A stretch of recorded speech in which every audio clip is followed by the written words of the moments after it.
चली भैया आई देखी एक बार धनौजी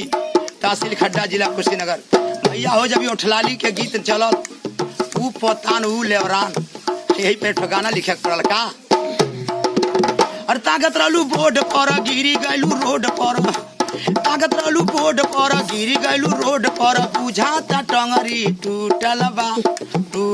बा अरे टूटल बा ऐसन मोठा लाली कोइले बाड़ुए दादा बुझाता मुहावा फूटल बा बुझाता मुहावा फूटल बा बुझाता मुहावा फूटल अह जबे चटक कइले बाड़ू ओठलाली तनी को जगह नहीं छोड़ले बाड़ू खाली अह जबे चटक कइले बाड़ू ओठलाली तनी को ना जगह छोड़ले बाड़ू खाली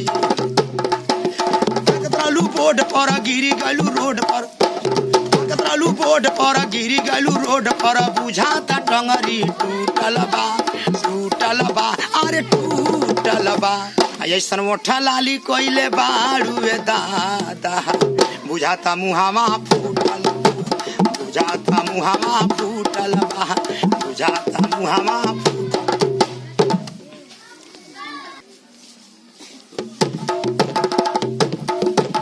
लेके हीरो हुंडा आजू बनल बड़ा गुंडा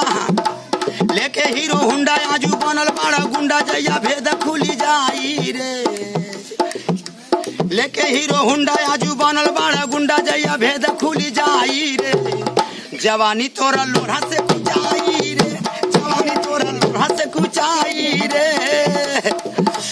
लेके हीरो हुंडा आजू बनल बड़ा गुंडा जैया भेद खुली जाई रे जवानी तोरा लोढ़ा से कुचाई रे जवानी तोरा लोढ़ा से कुचाई